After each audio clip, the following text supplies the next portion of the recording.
Hola chicos, Física 54. Nuestro amigo Arquímedes, mucho Arquímedes, pero todavía no hemos hablado de los cuerpos flotantes más famosos, que son los barcos. Así que aunque solo sea un poquito, porque es una ciencia bastante complicada, vamos a dar una explicación básica de por qué flota un barco. Un barco que pesa miles de toneladas.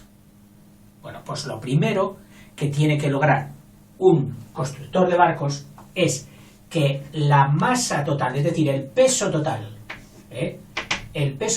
del buque partido por su volumen, sea un peso específico, que es lo que sería esto, inferior a 1. Es decir, ponemos aquí menor que 1. ¿Por qué? Porque el del 1 es el agua.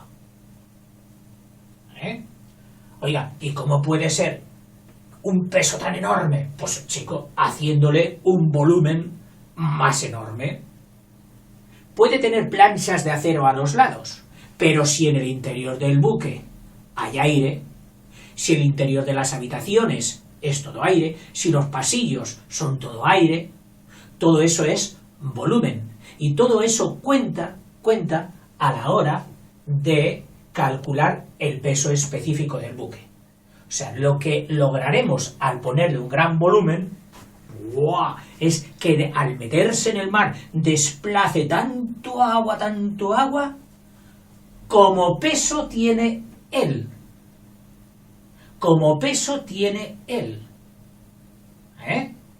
Entonces es cuando logrará nivelarse el empuje con el peso del buque y se mantendrá a flote lo mismo que si fuera un corcho. Bueno, en el caso de los barcos, por supuesto suelen tener un eje de simetría, la parte inferior del casco, lo estoy dibujando de frente.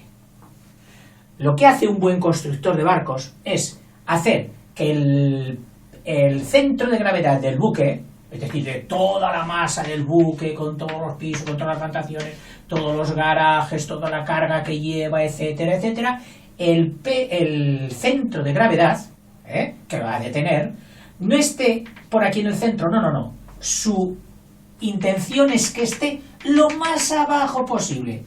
¿Y qué hará un constructor o un cargador de barco para que el centro de gravedad esté más bajo? Pues poner todo lo pesado abajo y lo que sea menos pesado arriba. Es el mismo truco de nuestro monigote del tentempié, aquel que le habíamos puesto en la base unas láminas, un contrapeso de plomo, entonces el centro de gravedad se colocaba por aquí. Claro, con el centro de gravedad aquí ya lo puedes inclinar para un lado, brum, que él se vuelve a poner de pie. Le inclinas para el otro, brum, que él se vuelve a poner de pie.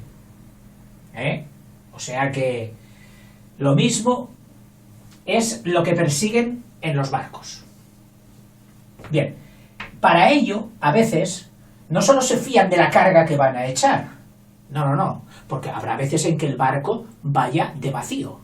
Entonces el constructor del barco se asegura lastrando el barco, es decir, metiendo en la parte de abajo un peso que no tiene más que otra misión que la de ser peso. No vale para otra cosa. Antiguamente se ponían piedras. Hoy no sé lo que pondrán. Si pondrán acero, pondrán... no sé. Pero bueno, ponen peso. Y en los veleros, que por supuesto los veleros tienen el casco mucho más afilado y además tienen el inconveniente de que en una vela altísima y le va a soplar el viento que tendería a volcarlo. Claro, si el centro de gravedad no lo tiene muy abajo, para que haga de palanca y de contenedor para el brazo el par de fuerzas que se va a hacer, lo volcaría. Entonces, para que no dificulte carga aquí que vaya a molestar y logren bajar todavía más el centro de gravedad, se han distanciado hacia abajo, fíjate, O sea, dicen, vamos con el centro de gravedad hacia abajo. Pero chico, ¿qué vas a hacer? ¿Qué vas a colgar aquí una piedra grande? Pues algo parecido. No cuelgan una piedra, cuelgan aquí una especie de cilindro apuntado por la parte de delante, que seguramente tiene un nombre, ¿eh? Y está relleno, estoy seguro, yo verlo sí que lo he visto, cuando buceo con gafas lo veo, ¿eh? Y está relleno seguramente de plomo o de un metal parecido pesadísimo. Claro, eso hace que el centro de gravedad de toda la embarcación baje muchísimo, qué sé yo, pues a lo mejor se ha colocado aquí el centro de gravedad, ¿eh? Lo cual da mucha estabilidad al barco. Luego tenemos este que sería el centro G, el centro de gravedad. De aquí, por supuesto, nos podemos imaginar el peso del buque en forma de un vector, que esto sería el peso del buque. Y respecto al agua desplazada por el buque, que sería toda esta sección que está hundida, vista así, todo este agua que ha sido desplazado para que esté el buque, el centro de gravedad de esa pieza que formaría de agua, es decir, como un casco de buque, pero macizo de agua y solo de agua, que eso sería el agua que estaba aquí y que ahora se ha tenido que apartar para que pase el buque. Ese es el agua desalojada. Bueno, pues este agua desalojada tiene también su centro de gravedad. Y si te das cuenta, como esto es más ancho que esto, pues estará no en la mitad de la parte sumergida, sino que estará pues más arriba, pues un poquito más arriba. A este centro, que es el centro donde se aplicaría el empuje, el centro donde se aplica el empuje, se le llama centro de carena. Centro de carena. Una palabra muy bonita. Carena. Bien. Cuando un barco se inclina, le pasa un poquito lo mismo que al monigote. Cuando un barco se inclina, vamos a dibujar primero su eje inclinado.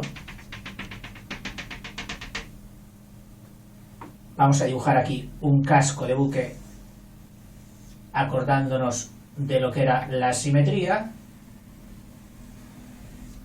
aproximadamente. Vamos a imaginar que el centro de gravedad del buque esté por aquí, G, y el centro de carena esté, que ahora se ha desplazado, porque claro, ahora la masa de agua desplazada está hacia aquí. El centro de carena también se habrá desplazado, qué sé yo, pues por ejemplo por aquí. Oiga, entonces aquí el peso del buque sigue tirando hacia abajo y aquí el empuje sigue tirando hacia arriba. ¿Cómo funcionan estas dos fuerzas, que son iguales pero de signo contrario? Pues funcionan como un par de fuerzas que tú sabes que la resultante era un giro. Y este giro que producen, en este sentido, es el que hace que el buque se vuelva a nivelar. A este punto que une la fuerza del empuje, esta, la del empuje, con el eje del barco, también le dan un nombre. Le dan el nombre de metacentro. O sea que tenemos tres nombres que hemos aprendido. Bueno, el centro de gravedad, que ya lo sabíamos. Centro de carena, que es el centro de gravedad del agua desplazada, de la masa de agua desplazada. Y el metacentro, que es donde el empuje corta al eje del buque. Dicen que mientras el metacentro esté por encima del centro de gravedad, ese barco no tiene por qué hundirse. A no ser, claro, por estabilidad. Puede haber otros factores luego que pueden hundirlo, qué sé yo, pues un torpedazo y le han hecho un agujero, o el pobre Titanic que al chocar contra un iceberg le rasgó todo el flanco y empezó a entrar agua. Claro, cuando entra agua sale aire. Y cuando sale aire, ¿qué pasa? Que pierde volumen. Y si el peso se mantiene y el volumen se pierde, va ganando peso específico y en el momento en que sea igual o mayor que 1, el buque se va a pique. Dicen esto del metacentro, que tiene que estar por encima del centro de gravedad. Entonces, vamos a imaginarnos, a ver, ¿por qué se hundiría el barco? Que sería lo siguiente. Si este es el eje del barco, imaginemos que el diseñador del barco, el ingeniero o el que ha cargado el barco y ha metido mucho peso arriba, ha desplazado el centro de gravedad de aquí a aquí. ¿Por qué? Porque ha metido mucha carga arriba, y ha vaciado las bodegas. O sea, no ha compensado metiendo más en las bodegas. Y el centro de gravedad se ha colocado aquí. Como el agua viene por aquí, el centro de carena estaría por aquí. Y mira ahora, esto es agua, mira ahora del centro de carena que sube el empuje, a la que recta, que sube el empuje, la fuerza del empuje, y el centro de gravedad que baja la fuerza del peso. ¿Qué ocurre?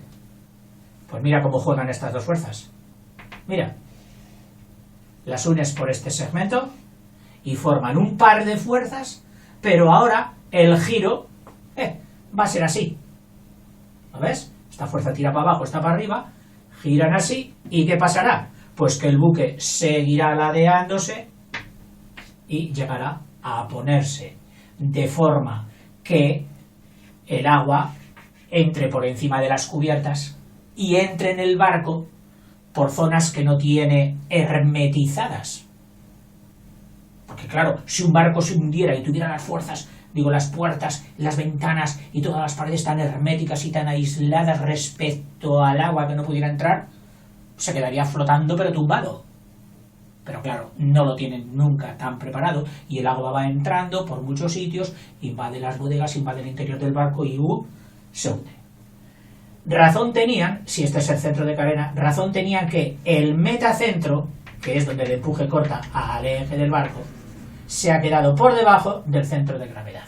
Entonces el par juega al revés, ¡pluf!, y se hunde. Bueno, no te digo más, porque esta materia es muy bonita, muy interesante, pero también se hace complicadilla. Si un día estudias para ingeniero naval, que son los que hacen naves, los que construyen barcos, una profesión maravillosa, ya me podrías contar tú a mí y darme muchas lecciones de náutica. De momento me limito a algo más fácil.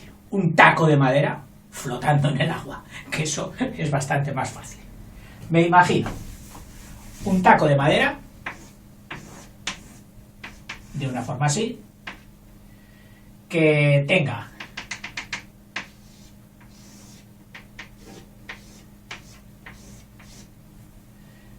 10 centímetros de este lado, 8 de este y 6 de este. Entonces, al meter este taco en el agua, sabemos que va a flotar, porque la madera tiene mucho menos peso específico, una madera normal. Hay maderas que tienen más peso específico que el agua y son capaces de hundirse, maderas densísimas, pero bueno, no es este caso, es un taco de estos, además seco, reseco, que se supone que ya todo el agua que contenía de verde ya se le ha marchado y se han impregnado por burbujitas de aire que se han quedado metidas dentro. Con lo cual, su peso específico, el peso específico de esta madera, nos dicen que es 0,4, ¿qué? Pues 0,4 se puede dar en kilopondios partido por litro, también, pero como estamos con centímetros, pues lo vamos a dar en pondios, que es la milésima parte del kilopondio, partido por centímetro cúbico, que es la milésima parte del litro. Pero el valor numérico no cambia, como tampoco cambiaría el valor de su densidad, aunque ya no sería peso, sino que sería gramos, sería materia, masa. Masa entre volumen era densidad, peso entre volumen es peso específico, en este caso de la madera. Y nos preguntan que, sabido el tamaño del taco, dice, ¿cuál es el volumen, y del peso específico, cuál es el volumen de la parte sumergida? ¿Qué volumen? Tú imagínate que se sumerge por aquí. Se sumerge por aquí. Y vamos a llamar a esta altura, o sea, a lo que se queda sumergido, X. Entonces, el volumen sumergido sería de aquí para abajo. Aquí, ¿qué fuerzas actúan cuando ya está en el agua? Pues actúan la fuerza de la Tierra, que es el peso, y la fuerza del empuje, que actuaría desde aquí, desde el centro de carena o centro de masa del sumergido, actuaría desde aquí, pero que vamos a deslizarlo y hacer coincidir los dos puntos aquí para tener un gráfico que se vea más fácilmente como el peso es anulado por el empuje. Igual fuerza, pero de sentido contrario. O sea que el peso sería igual al empuje. Descomponiendo esto, tendríamos, ¿quién genera el peso? Todo el taco completo de madera. El taco completo de madera. Madera, Trato de pintar alguna de las vetas de la madera para que veas que es madera. ¿Quién genera el empuje? Solamente esta parte sumergida, que ya no es madera, que es agua. Agua. Que precisamente no está. ¿Por qué no está? Porque ha sido desalojada. Pero me la imagino. O sea, toda la parte de abajo del taco, he sustituido la madera por el agua, la parte sumergida. Y esta es la que hace la fuerza vertical del empuje. O sea que esto es madera y esto es agua. La madera pesa. El agua desplazada empuja. Y las dos fuerzas tienen que ser iguales. Entonces yo digo, P, ¿tú quién eres? Hombre, pues vete a buscarlo a mi definición de peso específico de la madera. El peso específico de la madera, en este caso, 0,4 pondios partido por centímetro cúbico, era mi peso total, que es ese, mi peso total, partido por mi volumen total. Ahora, ¿qué quieres saber el peso? Pues despeja. Despeja peso y queda que es el volumen por el peso específico de la madera. Venimos aquí y digo, peso, volumen. El volumen de este prisma sabemos que es superficie de la base por la altura. Superficie de la base, 10 por 8, 80, que sería superficie. Multiplicado por la altura, por 6, pues sería 480. ¿480 qué? Centímetro por centímetro por centímetro, centímetro cúbico. O sea que el peso sería el volumen que hemos quedado en que son 480 centímetros cúbicos por mi peso específico, que es 0,4 pondios partido por centímetro cúbico. Y entonces este centímetro cúbico con este se te va y te queda 480 por 0,4. Que es lo mismo que multiplicarlo por 4 y partirlo por 10. Entonces diría, partido por 10, 48. Y ahora ya se habría quedado solamente el 4. 4 por 8, 32. 4 por 4, 16. Y 3, 19. 192, ¿qué? Pondios. Esta es la fuerza que hace el taco hacia abajo. Pues si 192 pondios, el peso los hacia abajo, este agua tiene que hacer 192 pondios hacia arriba. Entonces vamos a lo mismo y decimos, agua, ¿tú qué peso tienes? Porque tu peso es igual al empuje. Ah, ¿que cuánto peso yo? Pues mira, peso, mi volumen por mi peso específico. si la madera pesaba su volumen por su peso específico, yo que soy agua, pues peso lo mismo, y como el peso en este caso ya sabéis que es para abajo, pero por el empuje lo ponemos hacia arriba, lo llamo ya y sería mi volumen que es superficie de la base 10 por 8, y por la altura, que ya no es 6, solo es x, o sea que sería 10 por 8, 80, 80 por x, 80x, ese sería mi volumen, multiplicado por mi peso específico. Mi peso específico es 1. ¿Un qué? Un pondio por cada centímetro. Estos serían centímetros cúbicos de volumen, y al multiplicarlo por que es mi peso específico, pondio partido por centímetro cúbico, pues quedaría centímetro cúbico y quedaría 80 por 1, 80x por 1 es igual a 80x. ¿De dónde? Como el empuje hemos dicho que es igual al peso, y el peso es de 192, pues digo que 192, que tiene que ser también el empuje, será igual a 80x. Con lo cual, para despejar x, el 80 pasa dividiendo, tendría 192 partido por 80 igual a x. Que si dividimos entre 8, que sí que se va a poder, aquí te da 19 entre 8 a 2, quedan 3, 32 entre 8 a 4, y ahora al partir por 10, si era 24, 192 entre 8 son 24, pero al partir por 10 es 2,4. ¿2,4 qué? Centímetros.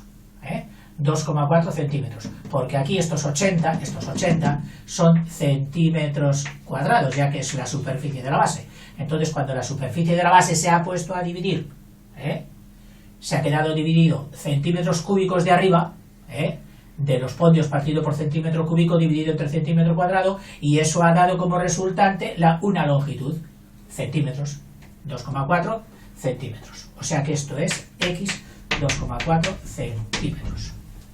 El taco, cuando lo he metido en el agua, se ha sumergido 2,4 centímetros.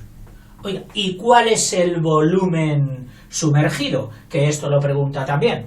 Pues bueno, el volumen sumergido será 10 por 8, que es la superficie 80, por 2,4, que es exactamente lo que acabamos de hacer, pero al revés, que nos daría 192, pero en este caso ya serán 192 centímetros por centímetro por centímetro, 192 centímetros cúbicos. Es decir, las dos cosas que nos pide el problema son: ¿qué volumen hay sumergido? Volumen sumergido, 192 centímetros cúbicos de madera. Parte de la lista, profundidad del taco sumergido, ese x sumergido sería 2,4 centímetros. Este tipo de problemas pues sirve para buscar todo. Te van dando unos datos, te dejan unos sin darte y te dicen, búscalo. O sea, te pueden dar el peso específico, te pueden dar las medidas para que calcules tú el volumen, o te dicen ya el volumen, te pueden dar el peso del cuerpo que sumerges, te pueden dar el peso específico de la madera, como es en este caso, o decir, te damos solo las profundidades, todo y hasta dónde llega, y ahora calcula el peso específico del cuerpo que está flotando. Ese sería otro problema también. Pero no hay más fórmulas. Solo hay estas. La definición de peso específico, que es la fuerza, es decir, el peso con que la Tierra trae un cuerpo, partido por su volumen. Y luego, el principio de Arquímedes, que ya no es ni fórmula. Es sencillamente que el peso es igual al empuje. El peso lo hace el cuerpo y el empuje lo hace solo la parte de agua, la parte de fluido que ha sido desalojada. Bueno, hasta el siguiente.